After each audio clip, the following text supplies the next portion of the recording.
Una etimología de esas que parecen falsas pero que son verdad, calamar. En latín, la palabra calamus era una caña, y como las cañas se usaban para escribir a modo de pluma, también era lo que podemos traducir como pluma, solo que hecha de caña en lugar de pluma de ave. Ahora seguimos, pero de paso os digo que el lapsus calami es el lapsus, el que literalmente significa resbalón, que se tiene al escribir, mientras que el lapsus linguae es lógicamente el que se tiene al hablar. En fin, como sabréis, antiguamente había que ir mojando la punta de la pluma en un botecito con tinta, así que los italianos llamaron al botecito de tinta calamaro, o sea, tintero. Y como todo el mundo sabe, los calamares están llenos de tinta, el típico calamares en su tinta, y simplemente de ahí viene. Loquísima la etimología de Tibidabo, y de paso las de placebo y lavabo, que veis ahí que tienen el mismo soniquete por tener una etimología relacionada. En latín, el futuro de indicativo no se parece absolutamente nada al de las lenguas romances. Se perdió, salvo fosilizado en palabras como estas tres. Por ejemplo, yo amaré sería ego amabo, yo veré sería ego uidebo. Y como huevo de Pascua os dejo estos dos para que los busquéis. Entonces, literalmente, lavabo viene de yo lavaré y placebo de yo agradaré. Pero la más loca, como decía, es la de Tibidabo, que literalmente significa te daré a ti, por unos versículos de la Vulgata en los que el diablo le ofrece a Jesús todas estas cosas, desde una gran altura. Aec tibi omnia dabo si cadens adoraveris me. Todo esto te daré si te postras y me adoras.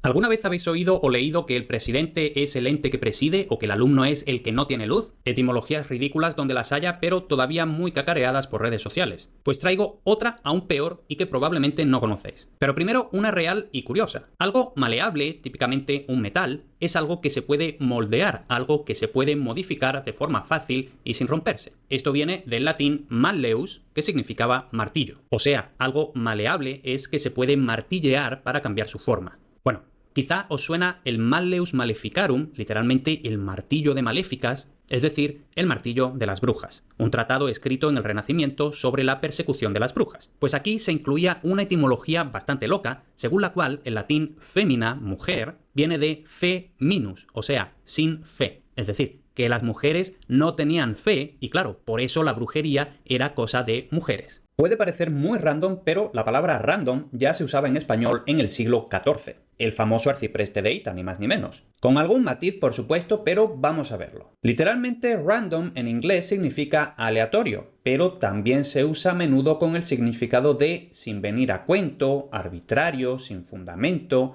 que es como suele usarse hoy en español. Ahora, random viene de la misma raíz franca, o sea, germánica, que el inglés run o el alemán rennen, correr. Y el razonamiento de la etimología es que algo random es algo que se ha hecho corriendo, precipitadamente, y por tanto sin especial cuidado, por así decirlo, al tuntún. Y vemos que esto encaja con lo que habíamos dicho de sin venir a cuento, a arbitrario, etc.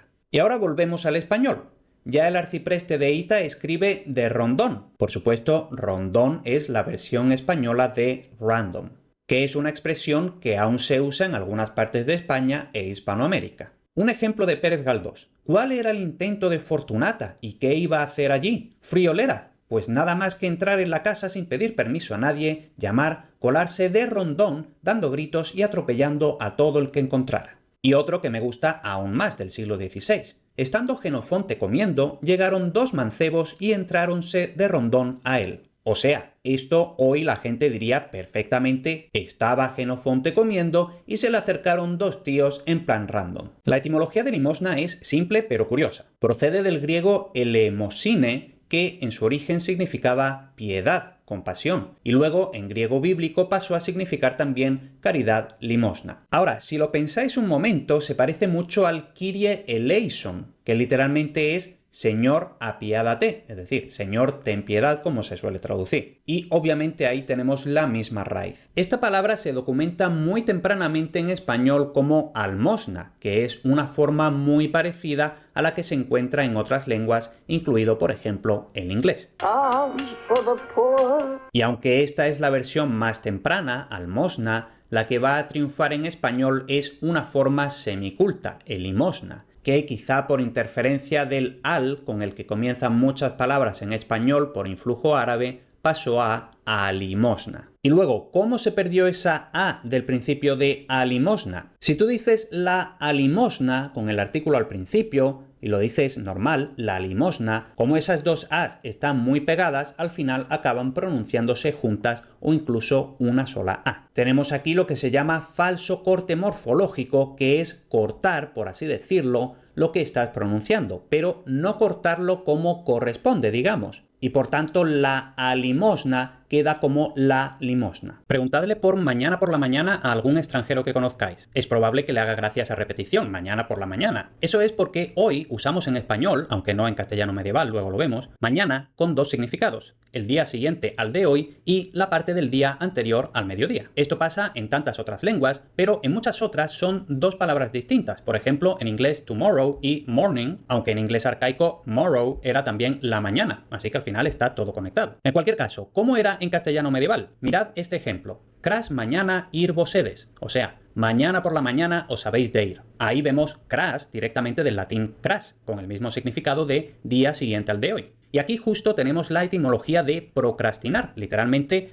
avanzar un movimiento figurado hacia adelante para mañana, o sea, posponer de toda la vida. Y el diccionario de la RAE es muy aséptico, pero para mí al menos la diferencia es que posponer es algo planeado, mientras que procrastinar es por pereza o desidia. ¿Y vosotros qué decís? El otro día me dijeron que no tiene sentido habemus papam terminado en M, cita literal, pero papa significa Petri Apostoli Potestatem, acusativo, accipiens, es decir, son siglas, no procede la terminación en M. Tenemos quien acepta la potestad de Pedro Apóstol, habemus papa, las 4 letras con mayúsculas como en ONU. Y esto obviamente es falso. No es absolutamente inverosímil, pero no hay necesidad de ese culebrón. Simple y llanamente, papa viene del latín a través del griego papas, que era propiamente la forma infantil de llamar al padre, que es justo lo que aparece ya en la Odisea cuando Nausicaa se dirige a su padre, el rey Antino. Detúvose Nausicaa muy cerca de su padre y así le dijo: «Padre querido, ¿no querrías aparejarme un carro alto?», etcétera. Padre querido, papa file. Y ya está, es así de simple. El papa es simplemente el padre espiritual. En español se ha perdido, pero todavía está en el diccionario exida con el significado de salida. Ahora, ¿tiene que ver con el inglés exit? Pues sí. Es una de tantas palabras que es literalmente latín, un latinismo tal cual del siglo XVI. Ahora lo vemos, pero primero vamos al castellano del Cid. Prácticamente al principio del poema tenemos: a la eixida de Vivar ovieron la cornella diestra, entrando a Burgos ovieron la siniestra. A la salida de Vivar una cosa, entrando en Burgos otra cosa.